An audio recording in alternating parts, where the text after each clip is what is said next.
Welcome to the Akashic Library. Have you ever felt stuck? Like you're living the same crummy situation over and over again?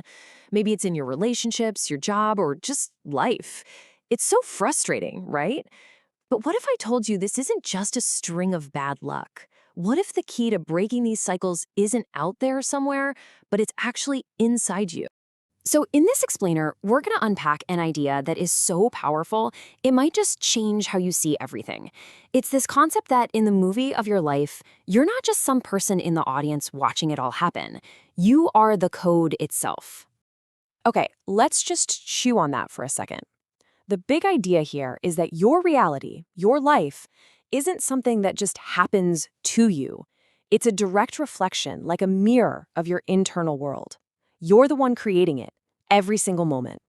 To really get our heads around this, let's use a metaphor. Imagine your life is a movie. Everything you see, everything you experience, your whole reality, that's what's playing on the screen. But the real question, the one that changes everything, is what's running the projector. So think of it just like this. On one side, you've got the screen. That's all the external stuff. The people you meet, the jobs you get, the situations you always seem to find yourself in. But where is it all coming from? It's being projected by the code. And that code, well, that's you. It's your old stories, your deepest beliefs, and the identity you've been carrying around. And this right here is the absolute key. When you see something you don't like in your life, a fight, a letdown, whatever it is, reacting to it, trying to control it, fighting it, that is literally like standing up in a movie theater and yelling at the screen. It doesn't change a thing. The only real power you have is to go to the source and fix the code. Which, of course, leads to the next big question, right?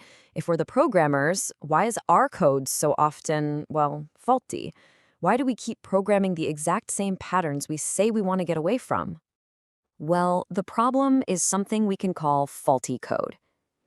And this isn't some complex technical glitch you need a genius to fix. It's actually much simpler. It's just the collection of old stories and outdated identities that we're still holding on to, usually without even realizing it. So where does this faulty code even come from? It's rooted in stories from our past, things from childhood, from trauma, or just a familiar narrative we got used to. For example, if you have an old story of abandonment, you might unconsciously code for situations where people leave you, because that feeling, as painful as it is familiar to your system. But here's the most empowering part of this entire idea. Listen to this. These repeating patterns are not your destiny. You are not fated to live out this same story forever. It is simply your programming. And you know what? Any programmer will tell you a program can always be rewritten. Okay, so how do you actually do it? How do you step into that role of being the master programmer of your own reality? Well, it all boils down to a pretty simple 4-step process for debugging yourself. And here they are. Ask, acknowledge, love, and change. That's it. This is your toolkit for rewriting your own code. Let's walk through what each of these really looks like. So step 1 is all about stopping the blame game, stopping looking outside, and starting to look inward. The next time that familiar, unwanted situation shows up on your screen, you just pause and you ask yourself this really important question. What part of me is coding for this? If that abandonment thing shows up again, you ask, what story inside me is calling this experience forward? So once you've found the source, that old story or belief, the next step is so important. You don't fight it. You don't try to destroy it. You just acknowledge it. You see it. Maybe you even see a memory of a younger you who felt left behind. And then, and this is the real game changer, you bring compassion to it. You love that part of you. You realize it created this code to protect you, to help you survive. Okay, so you've asked the question, you've acknowledged the old story, and you've treated it with love. Now comes the final, most active step. How do you actually start running the new program and make this change stick for good?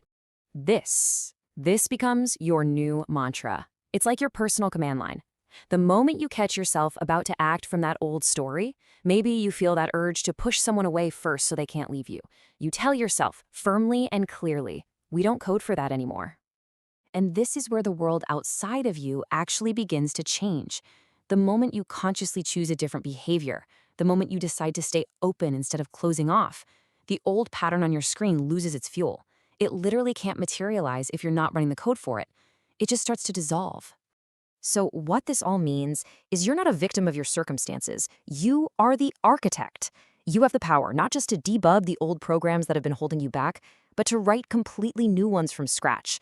So, the only question left to ask is, what reality are you going to create?